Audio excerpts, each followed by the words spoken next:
what Jesus did when he laid down his life for us. That's the song we just sung, I gave my life for thee. Oh, when we partake of the bread and we partake of the cup, we need to remember that Jesus went to the cross willingly. And so what we're going to do is we're going to go through today's lesson. Jesus is the Christ, the one who laid down his life. Then we will partake of the Lord's Supper. We'll get out at the same time we always do. But we'll do this a little out of order. So with this in mind, this is part of our series from the Gospel of John. But I would like us to think, okay, what does this mean when we partake of the Lord's Supper, since we add it today? So if you would turn to the book of John, to chapter 18. That's where we're going to be looking at. Jesus is the one, remember last week, who called for unity. But, remember, John is writing so that we might believe that Jesus is the Christ, the Son of God. How does John 18 play into that? What is the key feature of Jesus Christ being the Son of God from John 18 that John wants to bring out? He is the one who lays down his life for us. He prophesied that this would happen numerous times in this book. Now is the time that this prophecy is fulfilled. So let's see how it's done. So if you would turn to the book of John to chapter 18, we're going to read the first 11 verses. When Jesus had spoken these words, he went out with his disciples over the brook Kidron, where there was a garden, which he and his disciples entered. And Judas, who betrayed him, also knew the place, for Jesus often met there with his disciples. Then Judas, having received a detachment of troops and officers from the chief priests and Pharisees, came there with lanterns, torches, and weapons. Jesus, therefore, knowing all things that would come upon him, went forward and said to them, "Whom are you seeking?" They answered, "Jesus of Nazareth." Jesus said to them, "I am he." And Judas, who betrayed him, also stood with them. Now when he said to them, "I am he," they drew back and fell to the ground. Then he asked them again, "Whom are you seeking?" And they said, "Jesus of Nazareth." Jesus answered, "I have told you that I am he. Therefore, if you seek me, let these go their way, that the saying might be fulfilled which he spoke of, those whom you gave me, I have lost none." Then Simon Peter, having a sword, drew it and struck the high priest's servant and cut off his right ear. The servant's name was Malchus. So Jesus said to Peter, "Put your sword into the sheath. Shall I not drink the cup which my Father has given me?" Coming to chapter 18, we have the disciples crossing over to the Garden of Gethsemane.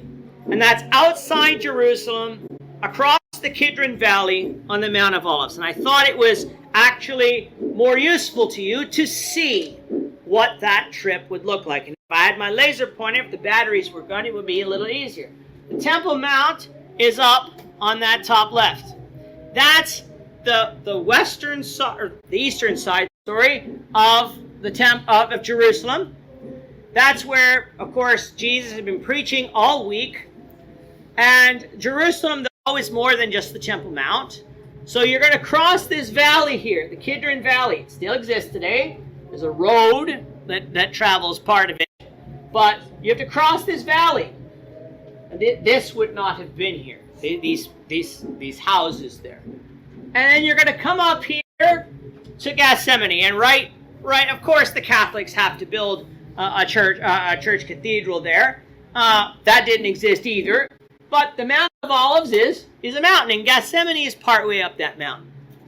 And so Jesus would have left the upper room where he was, would have gone down into the valley and up this mountain. Now, we need to remember, it's dark.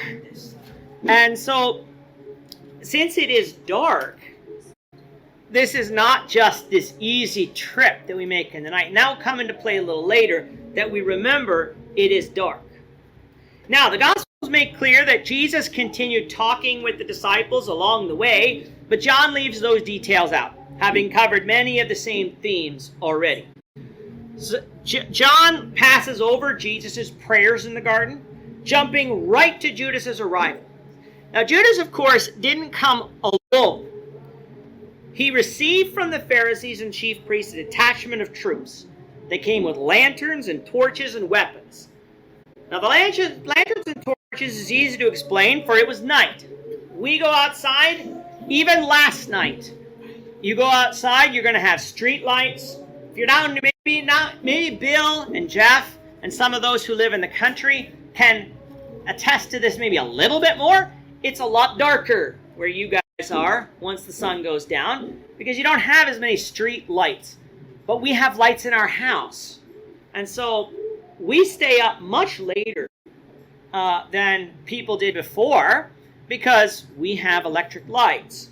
And so we're not used to being in pitch black darkness. So you can picture yourself going down into this valley and up this mountain in the dark.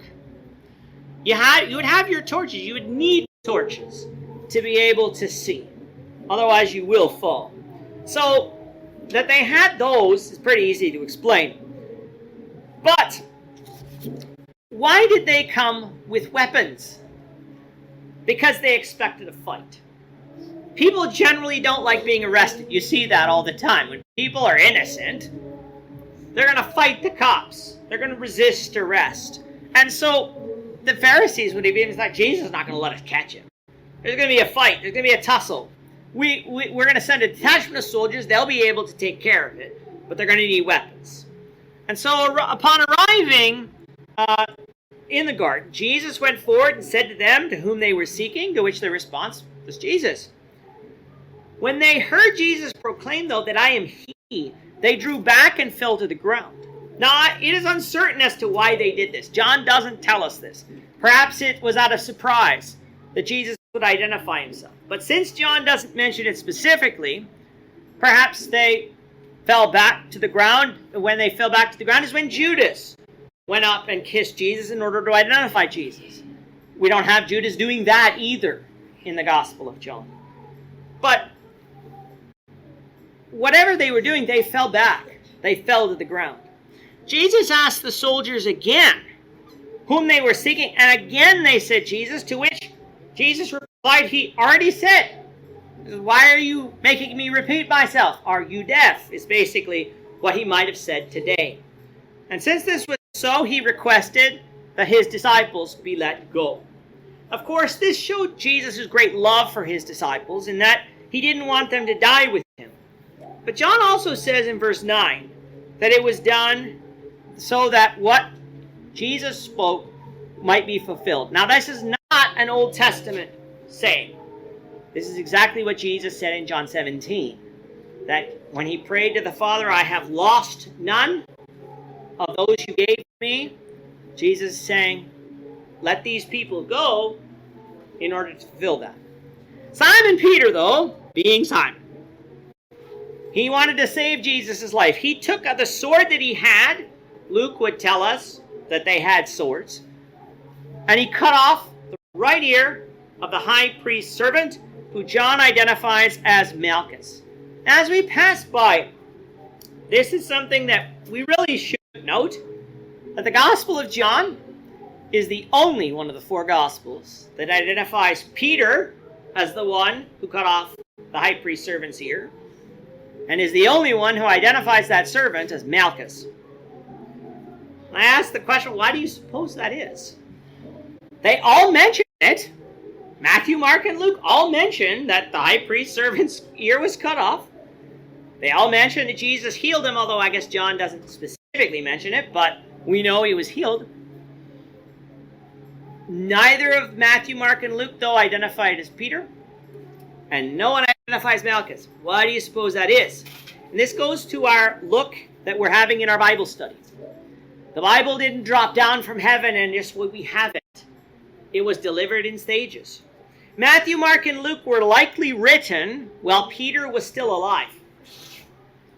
And perhaps Malchus was still alive too. This is in 33 A.D. Matthew, Mark, and Luke are in the 50s and 60s, so 30 to 40 years later. Maybe the servant is around 60. Peter could be in his 50s, maybe. At that time, Peter would be killed. He would be martyred. And I don't know what happened to Malchus. But Peter's still alive. Therefore, it is possible, that in order to protect Peter from reprisals of this getting around that the story was told to show Jesus' power, but whichever disciple did it and which servant it was remained a mystery in order to protect the identity. Perhaps. But John was written long after Peter was dead.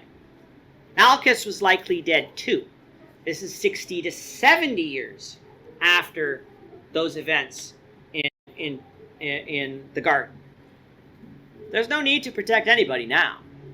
And so they're identified. That's my supposition. Take with it what you will. But it is interesting nonetheless that John is the only one who identifies it as Peter and Malchus. Jesus told Peter to put his sword away, for Jesus was going to be arrested. He was going to drink of the cup that the Father had given him, the cup that he had been telling the disciples about all evening. And even though John doesn't say so, the other Gospels do tell us that Jesus healed Malchus's ear, meaning that even though Peter had done wrong, no harm was actually done, allowing Peter and the other disciples to escape. So let's now go and read verses 12 to 24 of John 18. Then the detachment of troops and the captain and officers of the Jews arrested Jesus and bound him. And they led him away to Annas first, for he was the father-in-law of Caiaphas, who was the high priest that year. Now it was Caiaphas who advised the Jews that it was expedient that one man should die for the people. And Simon Peter followed Jesus, and so did another disciple. Now that disciple was known to the high priest, and went with Jesus into the courtyard of the high priest. But Peter stood at the door outside. Then the other disciple, who was known to the high priest, went out and spoke to her who kept the door, and brought Peter in. Then the servant girl who kept the door said to Peter, You are not also one of this man's disciples, are you? He said, I am not. Now the servants and the officers who had made a fire of coals stood there, for it was cold, and they warmed themselves. And Peter stood with them and warmed himself. The high priest then asked Jesus about his disciples and his doctrine. Jesus answered him, I spoke openly to the world. I always taught in the synagogues and in the temple, where the Jews always meet, and in secret I have said nothing. Why do you ask me? Ask those who have heard me what I said to them. Indeed, they know what I said. And when he had said these things, one of the officers who stood by struck Jesus with the palm of his hand, saying, Do you answer the high priest like that? Jesus answered him, If I have spoken evil, bear witness of the evil. But if well, why do you strike me? Then Annas sent him bound to Caiaphas, the high priest. So having arrested Jesus, the soldiers bound Jesus and brought him before Annas. John tells us that Annas is Caiaphas' father-in-law, with Caiaphas being the high priest that we met back in John 11, as the one who prophesied that it was expedient for one to die for the people. As such, being in such close relations with Caiaphas, it would seem like Annas had a lot of political power, hence why Jesus was brought there first. However, John goes even further in verse 19, because he refers to Annas as the high priest. Now, the Old Testament makes clear there's only one high priest at a time. There are many priests, but only one high priest. Aaron was high priest, and it was only upon his death that Eleazar, his son, became high priest. So, what's going on here? Well, this is the issue you have when a foreign power exerts control over your country. They meddle in your affairs. Because the Jewish high priest was such an important visible figure in Jerusalem, with control over religious life, from the Roman standpoint, it was only natural for them to deal with the high priest when things needed to be settled with. And so this would have made the high priest not only a religious figure, but a political figure. What would happen if the Romans didn't like the high priest? They'd just get rid of him. They'd replace him with someone else. Such was not allowed under the law of Moses, but the Jews allowed the Romans to do it because they wanted to keep control over the temple and not have the Romans defile it or destroy it. This is what happened to Annas. That's not speculation, because history records it. In AD 15, Procurator Valerius Gratus, who was the governor who preceded Pontius Pilate, deposed Annas, got rid of Annas. And eventually, there was a couple other high priests in the interim, But eventually Caiaphas would be appointed high priest by the Romans, and that is a title he held at the time of Jesus' death. But even though Annas was deposed, he still carried the title of high priest because he was the high priest. He was really the high priest in the Jewish eyes. However, Caiaphas carried out those duties because of the Romans. So seeing as how Annas still carried so much sway among the leaders of the Jews and was likely wanting to lay charges before sending him to Caiaphas, Jesus was taken there first. John is the only gospel that mentions this trial. It's not a contradiction, it's an addition. It's giving us a fuller picture. So with Jesus and the soldiers on ahead, Peter and another disciple followed on. Now, who is this other disciple? A lot of people conclude it's John, as he identifies himself frequently in this section of the book as the disciple whom Jesus loved. However, that's not the phrase used here. That's not the phrase. John simply says another disciple who was known to the high priest. In reality, it could have been anyone, including someone who was not of the 12. Remember, John tells us there were secret disciples. Joseph of Arimathea is one of them.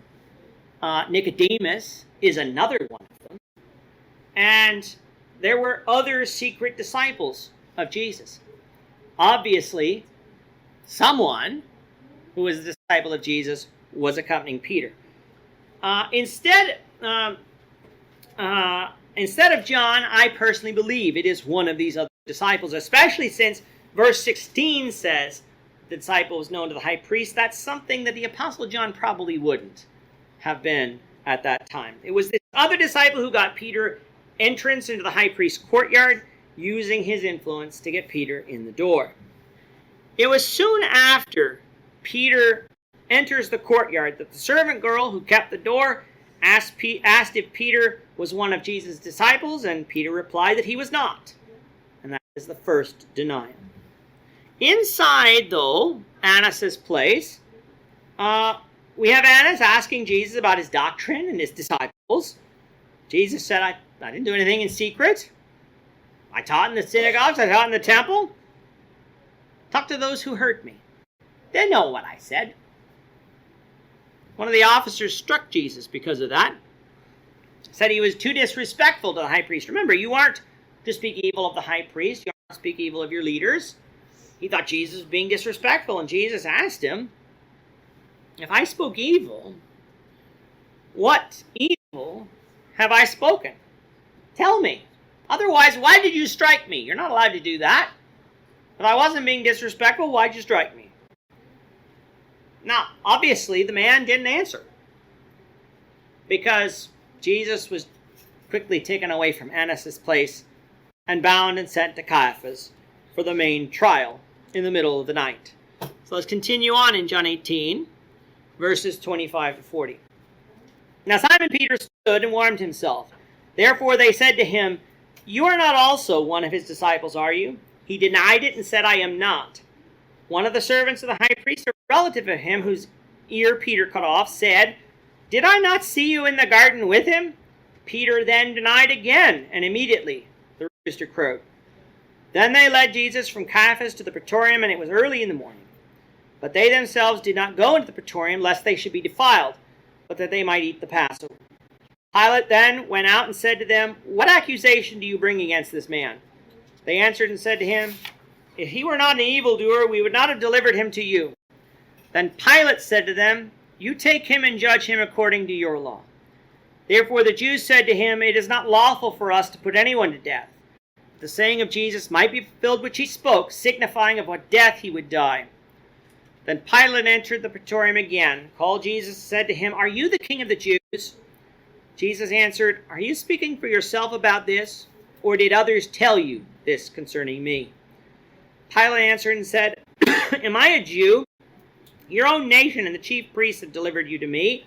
What have you done? Jesus answered, my kingdom is not of this world. If my kingdom were of this world, my servants would fight so that I should not be delivered to the Jews. But now my kingdom is not from here. Pilate therefore said to him, are you a king then? Jesus answered, you say rightly that I am a king. For this cause I was born, and for this cause I have come into the world, that I should bear witness to the truth. Everyone who is of the truth hears my voice." Pilate said to him, "What is truth?"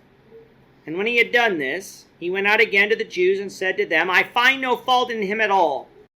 But you have a custom that I should release someone to you at the Passover. Do you therefore want me to release to you the King of the Jews?" Then they all cried out again, saying, "Not this man, but Barabbas." Now Barabbas was a robber. So we have Peter denying Jesus already once before we get to this section. As it is still night, Peter is still by the fire. He's warming himself. Someone else came to him and said, "Are you a disciple of Jesus?" And there's the second denial. And then finally, a relative of Malchus, who was present when Jesus was arrested, came and said, "I saw you. I know I saw you. You must be a disciple." Peter again denied Jesus the third time, and the rooster crowed, just as Jesus said. The other gospel account said that Peter then went out and wept bitterly. We don't get that here in John, and the reason we don't get that here in John is because John chapter 21 is going to deal a lot with the aftermath of that. So John leaves that part out, but we know that that happened. Beginning in verse 28, I find it interesting. John skips the entire trial before Caiaphas. Jesus was being led to Caiaphas, and all of a sudden in verse 28, now he's before Pilate. So if you want the rest of the story when it comes to the trial before Caiaphas, there was actually two more trials. There was the Sanhedrin sentencing him for the third time, and you have to go to Matthew, Mark, and Luke for that. So it was early morning by this time, and when they came to Pilate, they didn't want to enter because they didn't want to defile themselves so that they couldn't eat the Passover. Isn't it interesting what hypocrites choose to care about? Here they were worried about stepping into a Gentile's building that would defile them for the Passover, yet they were unjustly seeking the life of someone who had done no wrong. This shows us that these people weren't really concerned about following God, but merely putting on a show that they were. The fact that they wanted to eat the Passover, though, shows us the Passover meal was still ahead. Thus, the meal that Jesus ate the night before with the disciples was not a Passover meal. Pilate wanted to know on what charge they brought Jesus before him, to which they responded, "Well, he's got to be an evildoer. We wouldn't have brought him here if he wasn't an evildoer." Pilate, though, is not a dummy. Pilate, he didn't want really anything to do with this. He's saying, "Well, if he's an evildoer, go judge him according to your law." The Jews replied, "Well, he's an evildoer. He's done something worthy of death. We can't put him to death because you Romans don't let us." And it's a good thing that the Romans didn't let the Jews execute, because what is the execution method of the Jews? It's not crucifixion, it's stoning. The crucifixion is the death that was prophesied for the Messiah. Thus we see the hand of God shaping events here too. Pilate then had Jesus brought before him and asked if he was the King of the Jews. And that's the charge, remember, from Matthew, Mark, and Luke that the Jews sent forth. Jesus wants to know, well, are you asking this of your own accord? Do you really want to know if I'm the King of the Jews, or did others tell you that? Why would Jesus speak this way to Pilate? Because the purpose of Pilate's question would change the manner that Jesus answered. If Pilate really wanted to know about the kingdom, Jesus was going to teach him about that. But if he was simply asking because someone told him, then Jesus would have responded differently, probably remained a lot quieter. Pilate, though, he was disgusted. He said, "I'm not a Jew. How would I know this of myself?" However, he says, "Your own people have charged him. What have you done?" Well, Jesus then responded to Pilate, "My kingdom is not of this world. For if it was of this world, my servants would fight so that I would not be delivered to the Jews. The point here is that the Jews misunderstood in Jesus' time, and misunderstand today, the nature of the Messiah's kingdom. And unfortunately, this is also a problem for those who claim to be Christians, some of whom claim to be Christians, that they think that Christ's kingdom is this earthly kingdom. Jesus did not come the first time to set up an earthly kingdom, and he is not coming the second time to set up an earthly kingdom either. The kingdom he spent 3 years preaching about is a spiritual kingdom, and the throne that Jesus currently rules from is a spiritual throne in heaven. The church that Jesus established is the kingdom that Jesus rules over as head, a kingdom that will continue even after the resurrection day, but it will continue in heaven. Now, Pilate heard about that Jesus has a kingdom. And so Pilate says, well, then are you a king? And Jesus said that he was. And in fact, that's the reason he came to this world, to reveal this fact to the world and bear witness to the truth. Throughout the book of John, Jesus has been saying that he is God. And as God had been revealing the Father to the world, whose word, according to John 17:17, is truth. And the truth that the Father wanted revealed was that Jesus was the Messiah, the anointed king, promised in the Old Testament. So, if you wanted to be of the truth, you needed to hear and obey the voice of Jesus. So, what was Pilate's response? He says, what is truth?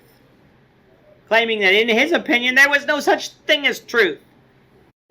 Have you heard? That's an attitude we still have today. Have you heard someone say, well, my truth is this? Where do we get to determine what the truth is? Either something is true or it is false. If people say, well, something might be half true. If it is half true, it is false. It is either true or false. I don't have my truth. You don't have your truth. I have my opinion. You might have your opinion, but our opinions can't be about what the truth is. Sometimes we don't have the right to an opinion. I can't say, well, my opinion is that 2 + 2 = 5. I can say that all I want, but it's not true. That's the difference between truth and opinion. Still, Pilate didn't find any fault with Jesus. He didn't see Jesus as a threat. Look at this man. He doesn't look like a king. He has no army that's coming to threaten me. He's got the Jews a little bit angry, but was that really a problem to Pilate? Instead, he reminded the Jews of a custom they had of releasing a prisoner to them at the Passover. So he gave them a choice: Jesus or Barabbas. Now, Pilate selected Barabbas for a reason. He selected the worst of the worst. In Canada, I would describe this as, for those who are older and were around in the 90s, Paul Bernardo being offered up as the person to instead of Jesus. Are you going to select Jesus or Paul Bernardo? If you don't know who Paul Bernardo was a serial rapist in the 1990s in Scarborough and in Niagara. He was a murderer. He is still in prison today, and he's not getting out. He was notorious. Even in the United States, they knew of him. That's how bad it was. That would be, if we were to use terms today, what Barabbas is. He's a robber. He's a murderer. He was those things. And so Pilate selected him, I'm sure, because they say, well, they're not going to want him. Who in their right mind would want to release a murderer? Surely they'll select Jesus. The mob selected Barabbas and said, Jesus to be crucified. And that's a sad state of affairs. The mob would pick a criminal over Jesus. But such was going to be the case if the man was to be saved from sin. So, how does John 18 teach us that Jesus is the Christ, the Son of God. And this is the point, especially for the Lord's Supper in a few moments, that I want us to make note of. This first one. For Jesus to be the Christ, the Son of God, he must lay down his life for mankind. It had to be a willing sacrifice. Notice, in the garden, did Jesus fight? No, he didn't. He identified himself. Whom are you seeking? Jesus, I am he. When Peter attempted to fight, told Peter, put your sword up, he healed Malchus's ear. He allowed himself to be arrested. Did he speak up at his trials? No, he did not. He allowed the Jews to falsely accuse him. He did not speak up. He did not object. They took him to Caiaphas. They took him to Herod. They took him back to Caiaphas. And then they took him to Pilate. Did he object before Pilate? No, he did not. He did not object before Pilate either. He was a willing sacrifice. That's important that we remember. Jesus gave his life for us. For Jesus to be the Christ, the Son of God, he must fulfill Old Testament prophecy concerning his death, the type of death that he would die, and the fact that he would say nothing at his trial. One of Gord's favorite passages is Isaiah 53. He opened not his mouth. He was a lamb before his shears. He did not object. For Jesus to be the Christ, the Son of God, he must have been able to fulfill prophecy he spoke that night. So this is not the Old Testament prophecy I'm talking about. I'm talking about what he spoke about in John 17. He prayed to the Father, I have lost nothing that you have given me. Therefore, he must have been able to fulfill that prophecy if he was the Son of God. If he was just a man, yeah, that may or may not happen. But if he is to be the Son of God, he must have been able to fulfill that. Jesus, to be the Christ, the Son of God, he must be the King of the kingdom that he spoke of as well. That is important. Because Christ, the Messiah, was to be a king. Christ's kingdom is not of this world, but he is a king. And finally, for Jesus to be the Christ, the Son of God, he must have been sentenced to death as an innocent man, the guiltless, laying down his life for the guilty. For Jesus to be the Christ, the Son of God, what have we seen through the Gospel of John? He must be eternal. We learned that in John 1. He must have authority over nature and over religious worship. We learned that in John 2. He must be able to deal with the sin problem by providing new birth. That was John 3. He must provide us a way to be born again through the living waters at John 4. He must have witnesses greater than himself, and that's the Father. We learned that in John 5. He must be the provider of spiritual bread, which is the truth, in John 6. He must teach the Father's doctrine. We learned that in John 7. He must be the I am who spoke to Abraham and made the promises to him. That was John 8. He must be the light of the world, that way out of spiritual darkness. That's John 9. He must be the good shepherd who will lay down his life for his sheep who are unable to save themselves by himself. That was John 10, and the fulfillment was what we just covered. He must be the resurrection and the life, the one who provides physical and spiritual resurrection to his followers. That's John 11. He must be the triumphant king, the one who would rule the world in righteousness. That's John 12, and what Jesus proclaimed in John 18. He must be the humble servant, the one who would care for the needs of his followers. That's John 13, and even he did that in John 18. He must be the only way to God the Father. That was John 14. He must be the true vine, that which his followers can rely on for eternal life. That's John 15. He must have been able to send the Holy Spirit to teach the disciples all truth. That was John 16. He must be fully united with the Father who is the giver of truth. That's John 17. And he must actually have laid down his life, not just talked about it, but actually done it in order to save mankind. And that's what he did in John 18. In order to obey Jesus, we must avail ourselves of the sacrifice of Jesus. Jesus did his part. What will we do? Well, if we want to obey God, we have to do what God says.